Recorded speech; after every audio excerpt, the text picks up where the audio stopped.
Hi there. Today I am going to show you how to perform visual testing on your local development environment in Trakr. So here what I have is a project that has already been set up. So we have a couple of environments, production and staging. However, this doesn't necessarily have to be your case. The way we do the testing will be the same. I also have my local development environment. In this case, it is just localhost slash the project that I am working on. So I can have multiple projects and it will have this kind of subdirectory structure. This is important just in this case to make it work. But later you can also set this up with subdomain and any other type of DNS and hosting settings that you want. The key tool that we're going to use in this guide is a service called Local Tunnel. So it's localtunnel.me. And this is a service that we're going to use because what it does is it allows you to do something called port forwarding. And essentially, it will allow us to expose this local project or local development environment into basically be accessible by anyone on the internet for a short period of time. There are a number of other type of tools out there that does essentially the same thing. If you look for just port forwarding, and you can pick your favorite one.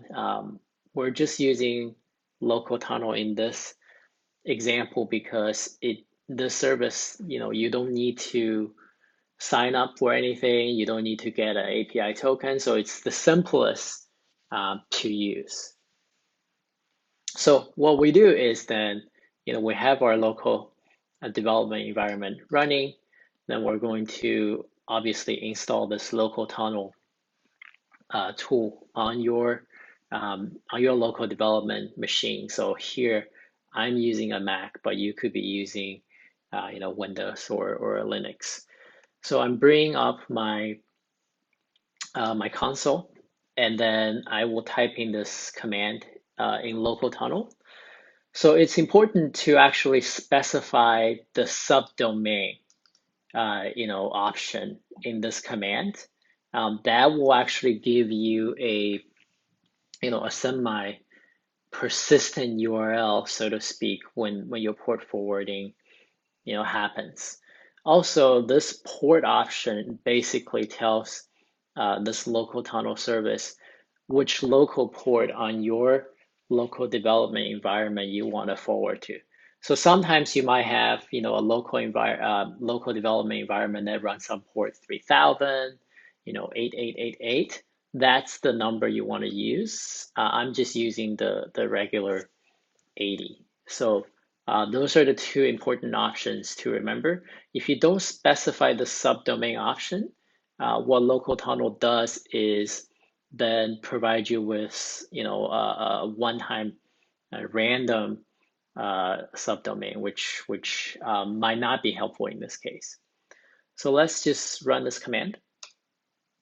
So now it tells me that my my URL is this, which is the subdomain.localtunnel.me. So I'm gonna put this in here, and then it's important to also put in my my subdirectory name as well.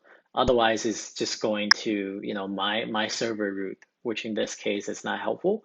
So now, as we can see, my local development environment is now exposed, and then I have this URL I can use for testing. So essentially, all we really need to do then is going back to my project. In my settings on the project, I can specify that URL here as my development environment.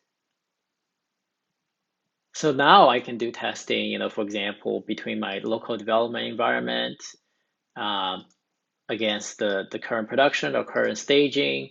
And you can essentially use this as a way to do visual testing in Trakr.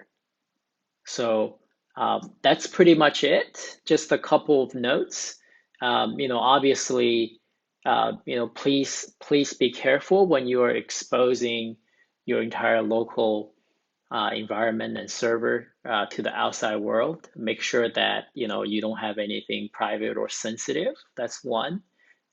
Two is that because this local tunnel is a public service, that sometimes due to the traffic capacity and demand, it kind of times out or it might die in the middle um, of you actually performing a visual test.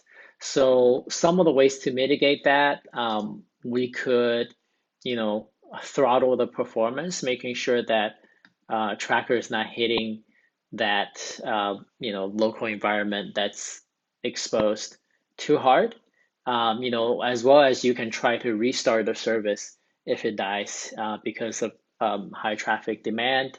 And also, ultimately, they also local tunnel supports a port forwarding server as well. So if you want to set it up yourself, then you have the control over the traffic. So that's it. Hopefully, this is helpful for you to test your local development environment in Tracker.